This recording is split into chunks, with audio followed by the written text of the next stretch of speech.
wabarakatuh. A'udzu billahi minasyaitonir rajim. Bismillahirrahmanirrahim. Alhamdulillahi rabbil alamin. Nahmaduhu wa nasta'inuhu wa nastaghfiruh. Wa na'udzu billahi min syururi anfusina wa min sayyiati a'malina. Man yahdihillahu fala mudilla lahu wa may yudlil fala hadiya lahu. Asyhadu an la ilaha illallah wahdahu la syarika lah wa asyhadu anna sayyidana Muhammadan abduhu wa rasuluh la nabiyya ba'dah. Amma ba'd. Ayyuhal hadirun jamaah salat zuhur Masjid Ukhuwah Islamiyah Universitas Indonesia rahimakumullah. Sebelum kita memulai kajian di siang ini, mari kita bersama-sama meluruskan niat agar kajian kita ini benar-benar kita tujukan untuk mendapatkan ridha Allah, dan semoga Allah meridhoinya, dan semoga pahala dari kajian ini tercurahkan tidak hanya untuk kita pribadi, tetapi juga untuk seluruh guru-guru kita, baik dari guru kita ketika kita masih kecil sampai dimanapun guru itu berada, wabil khusus guru agung kita yaitu Rasulullah Sallallahu Alaihi Wasallam. Dan semoga pahala dari kajian ini tercurah juga untuk kedua orang tua kita, baik yang masih hidup maupun yang sudah wafat, untuk keluarga kita, saudara kita, teman-teman kita, dan seluruh muslimin dan muslimat dimanapun berada. Ala niyatina salihah. Al-Fatihah. A'udzu billahi minasyaitonir rajim. Bismillahirrahmanirrahim. Alhamdulillahirabbil alamin arrahmanir rahim maliki yaumiddin. Iyyaka na'budu wa iyyaka nasta'in ihdinas siratal mustaqim siratal ladzina an'amta 'alaihim. Amin. Tayyib. Ayyuhal hadirin rahimakumullah. Kajian kita di siang ini adalah tafsir Al-Quran surah At-Taubah ayat 122. Sebelumnya mari kita membaca bersama-sama Al-Quran surah At-Taubah ayat 122. Bagi jemaah yang membawa Al-Quran atau mempunyai aplikasi Al-Quran digital, bisa dibuka Al-Quran surah At-Taubah ayat 122. A'udzu billahi minasy syaithanir rajim. Bismillahirrahmanirrahim. Wa ma kana al-mu'minuna liyanfiru kaffah فلولا نفر من كل فرقة منهم طائفة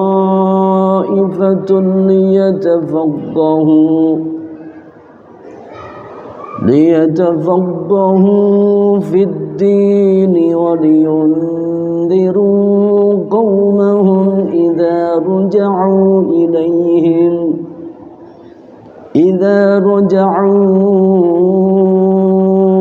إليهم لعلهم يحذرون.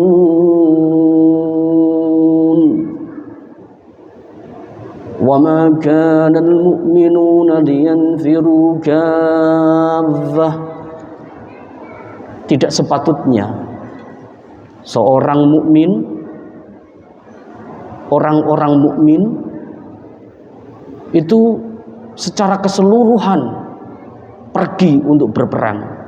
Itu tidak sepatutnya, tidak seharusnya seperti itu. Falaula nafara min kulli firqatin minhum ta'ifah. Mengapa sebagian dari kelompok dari kaum mereka itu tidak pergi saja liyatafaqahu fiddin, pergi untuk menuntut ilmu agama. Supaya apa? Yang seperti itu waliyanziru qaumahum,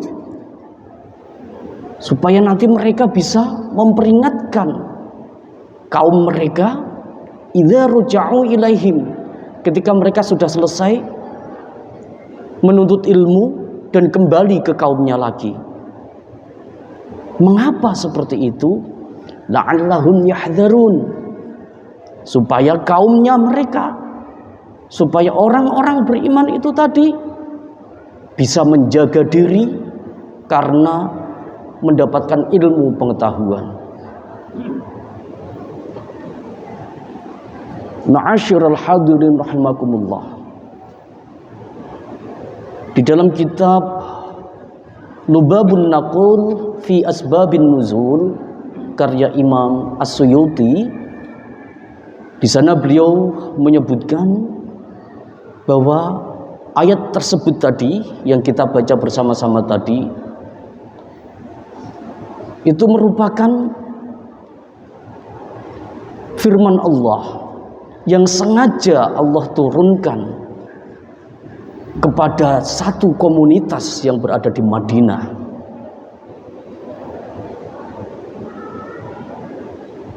Di mana komunitas tersebut mempunyai ghirah atau semangat membela Madinah yang luar biasa.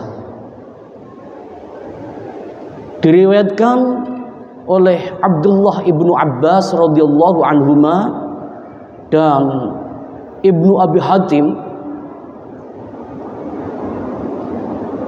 beliau berdua menceritakan bahwa saking bersemangatnya para sahabat Rasulullah Sallallahu Alaihi Wasallam ini dalam membela Madinah,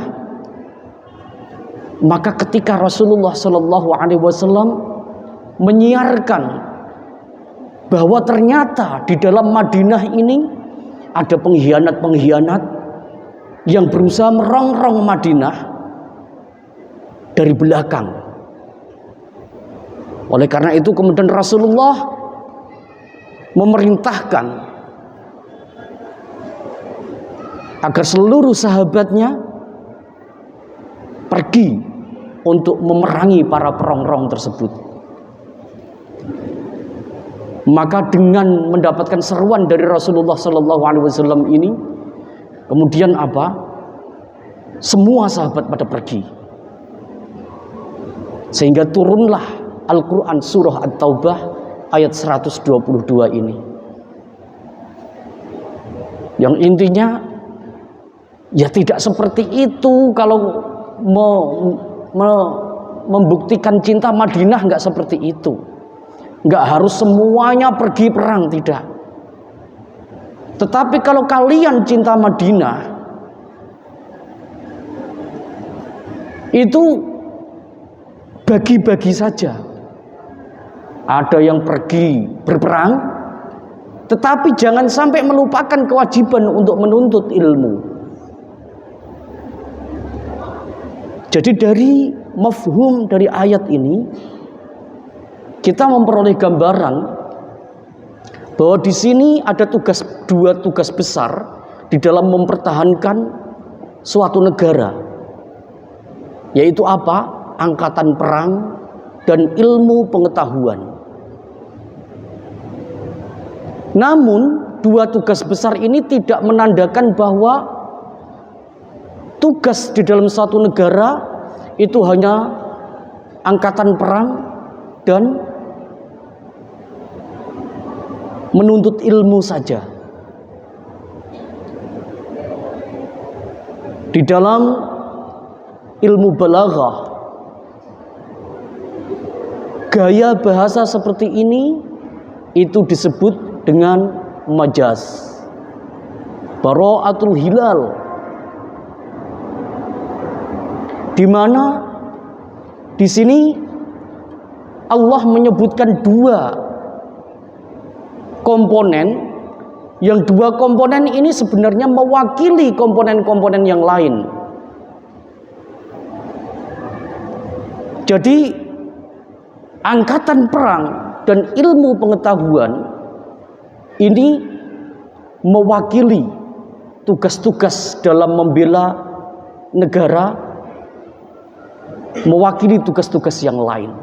Ada tugas bidang ekonomi, ada tugas bidang teknologi dan lain sebagainya. Oleh karena itu di dalam ayat yang lain Allah Subhanahu wa taala menjelaskan, wa'iddu lahum mastata'tum. Persiapkanlah untuk membela diri kalian dari para musuh.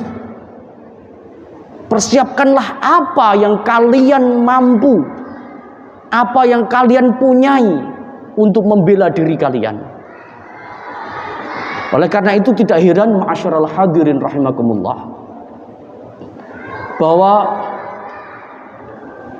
Syekh Muhammad Mahmud Al-Hijazi Asy-Syafi'i dalam kitab tafsir beliau yaitu kitab tafsir Wadih menjelaskan bahwa ayat ini, ayat 122 dari surah At-Taubah ini merupakan ayat tidak hanya menjelaskan tentang ilmu pengetahuan saja, tetapi ayat tentang bagaimana kita mengejawantahkan cinta tanah air. Dan dari ayat ini pula beliau Syekh Muhammad Mahmud Al-Hijazi Asy-Syafi'i menjelaskan bahwa cinta tanah air itu adalah merupakan ajaran dari Islam.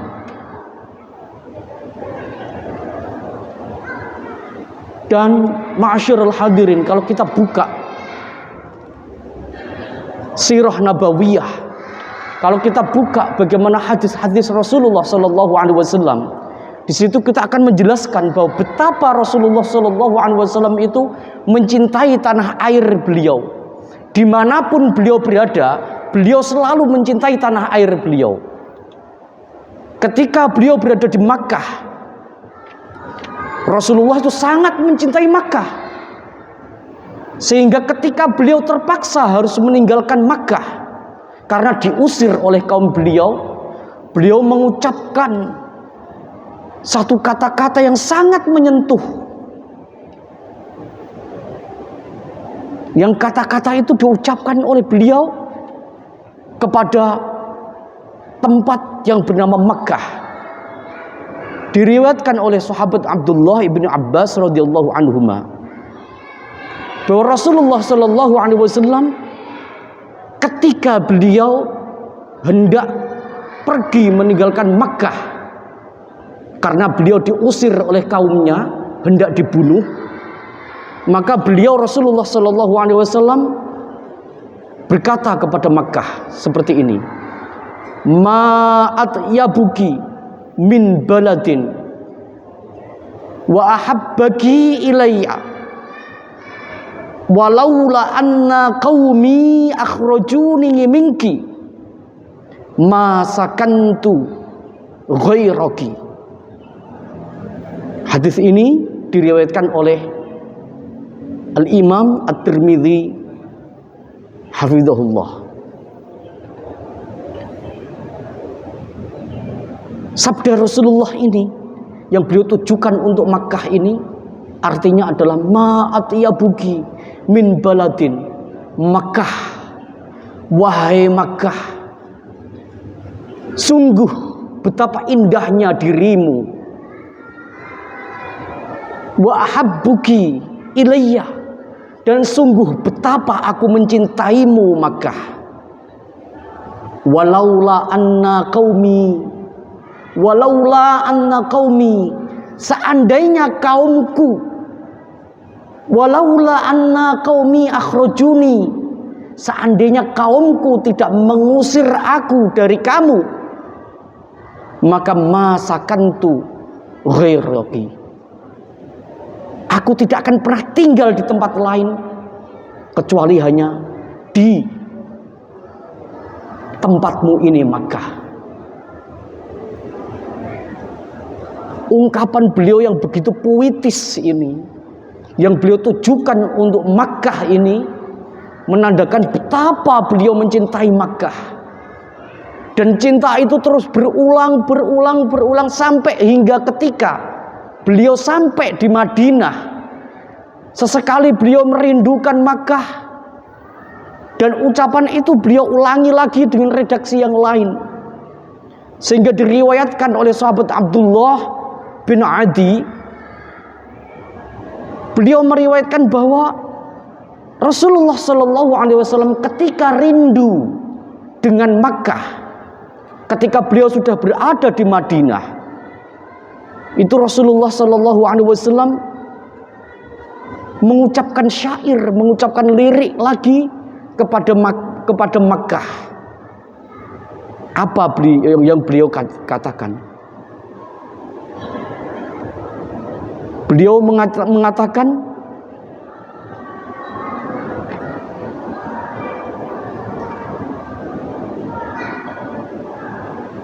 ma'at iyabuki mim Makkah, wallahi innaki la khairu ardillah. Wahai Makkah, betapa indahnya engkau. Demi Allah, engkau adalah sebaik-baiknya tempat yang diciptakan oleh Allah.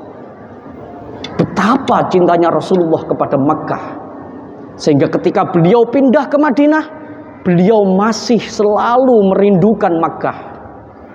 Tetapi apakah beliau kemudian ketika berada di Madinah, beliau kemudian tidak peduli pada Madinah? Ternyata tidak, ma'asyiral hadirin. Ketika beliau berada di Madinah, tanpa menghilangkan rasa cinta beliau dari Makkah, beliau selalu berdoa kepada Allah. Berdoanya adalah, Allahumma habbib ilainal Madinah kahubbina Makkah au asyadda. Ya Allah, kami memang mencintai Makkah, tetapi mohon ya Allah, kami mohon, jadikanlah hati kami ini cinta kepada Madinah sebagaimana kami mencintai Makkah. Atau bahkan kalau bisa ya Allah, kalau bisa jadikanlah cinta kami kepada Madinah ini lebih membara daripada cinta kami kepada Makkah. Apakah ini menunjukkan Rasulullah cintanya kepada Makkah pudar? Tidak, ma'asyiral hadirin. Ini menunjukkan bahwa tanpa beliau mengucapkan di mana bumi dipijak, di situ langit dijunjung, tetapi beliau dengan apa yang sudah beliau lakukan ini menunjukkan bahwa beliau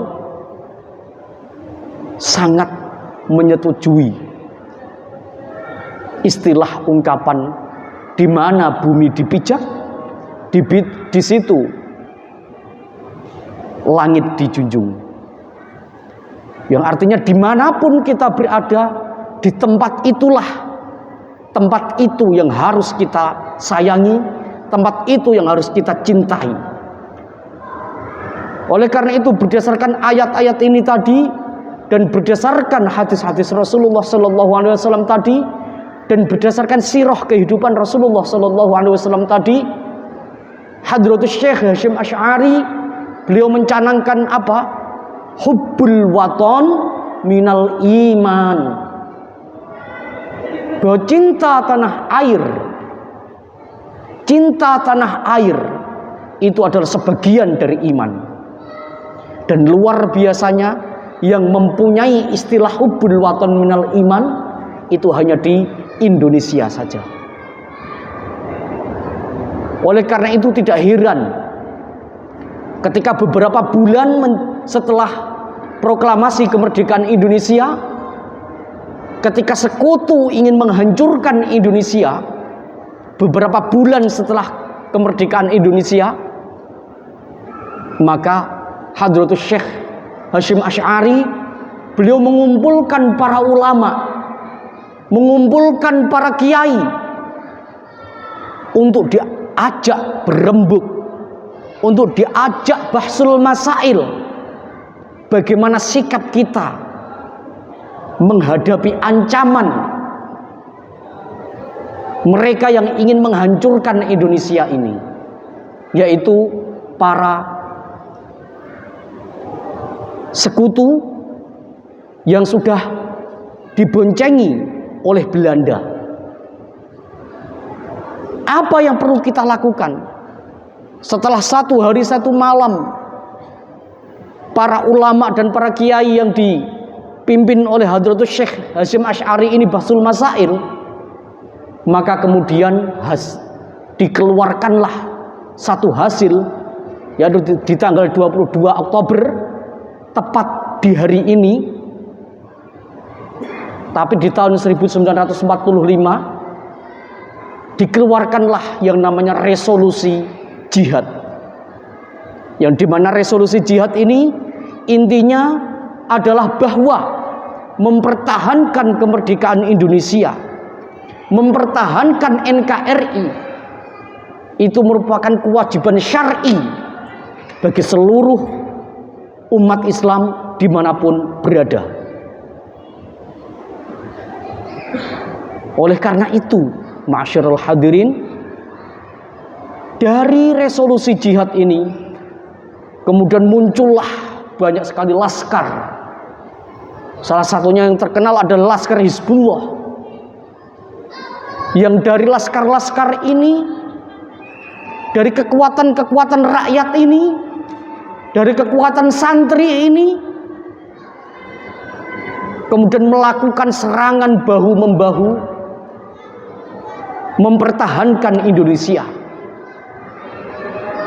Oleh karena itu, tidak heran apabila di tahun 2019 Presiden Republik Indonesia yang ke-7 yang baru purna jabatan kemarin, yaitu Presiden Jokowi, mencanangkan bahwa tanggal 22 Oktober adalah Hari Santri. Tepat di hari ini, tanggal 22 Oktober adalah Hari Santri. Oleh karena itu, sekali lagi, hubbul watan minal iman, bahwa mencintai tanah air adalah sebagian dari iman. Dan selamat Hari Santri 22 Oktober 2024. Wallahu a'lam bishawab, wallahu huwal muwafiq ila aqwamit thoriq. Wassalamualaikum warahmatullahi wabarakatuh.